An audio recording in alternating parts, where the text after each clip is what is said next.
de sistemas de infoentretenimiento, les voy a contar más o menos cuántos litros de gasolina se pueden comprar con un salario promedio, no el mínimo, un salario promedio en México.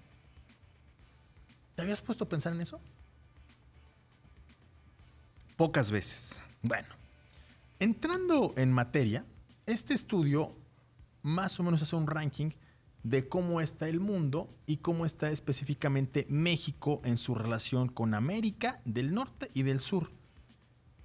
Y en un estudio que incluye a 22 países de nuestro continente, México se ubica en el lugar 17, considerando que en los primeros meses del 2020 era mucho más barato comprar gasolina de lo que fue en 2019.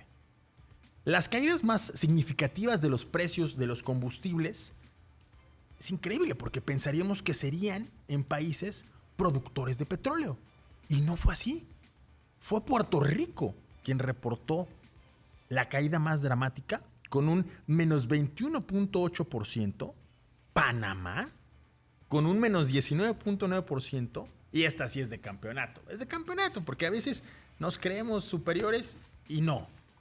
El Salvador es el tercer país de América que registró la caída más significativa en el precio de las gasolinas en los primeros meses del 2020 con un menos 18.4%.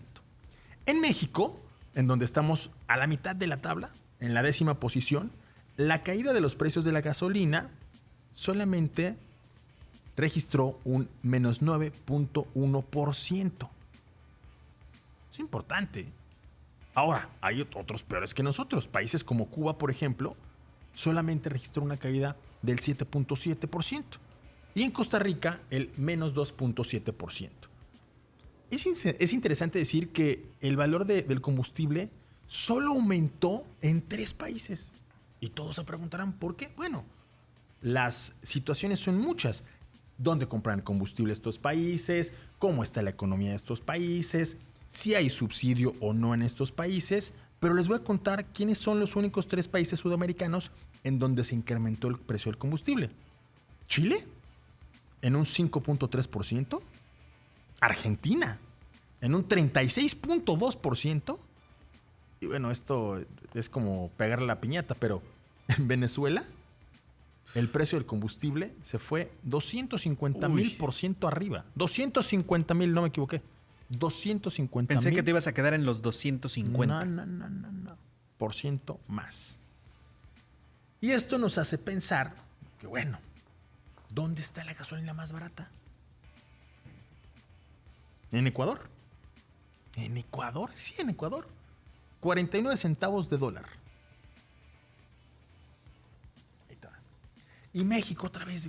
¿Qué pasa con México? Bueno, en México hay muchos asegúnes de lo que pasa en términos de nuestro combustible, de nuestro petróleo, del manejo que se da a este tipo de insumos. Y ahí les va esta cifra, que es con lo que empecé la nota. En México el salario promedio es un salario promedio.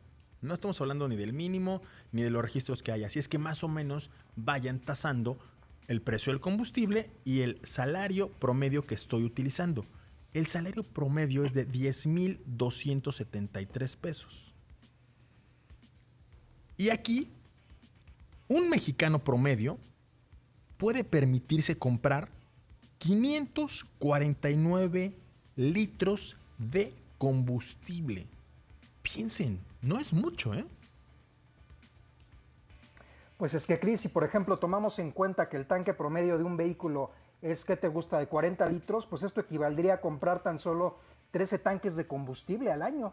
Y ojalá y no traigas una Suburban, que es de 100 litros el tanque, ¿no? Exactamente. Porque nada más la vas a llenar 5 veces y media.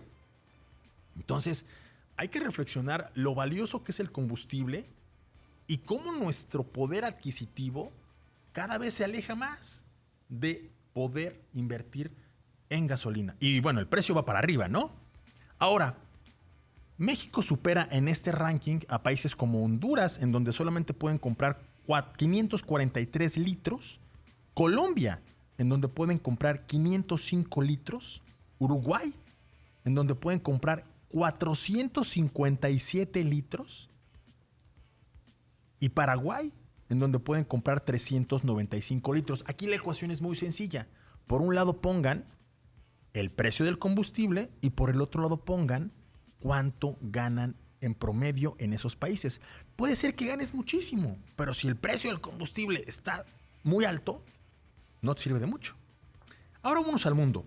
En el ranking mundial, los primeros países, es decir, aquellos que pueden comprar más gasolina, están ocupados por los países del Golfo Pérsico. Ahí sí, la relación entre ser un generador de petróleo, entre tener esta fortaleza y esta riqueza, es directamente proporcional a lo que puedes comprar. En Arabia Saudita, Qatar y Kuwait se pueden comprar entre 5.112 litros y 8.210 litros. Una locura, ¿no? No te preocupes. Sí, fíjate, Cris, que tratándose, por ejemplo, de Nicaragua, Venezuela y Cuba, donde el salario promedio, pues nada más permite que los habitantes compren 338, 148 y 28 litros de gasolina al año, respectivamente. 28 litros. ¿Qué haces con 28 litros? Oh, bueno. Tratándose de Cuba. Moto. Nada. Andas en moto, Exacto. ¿no?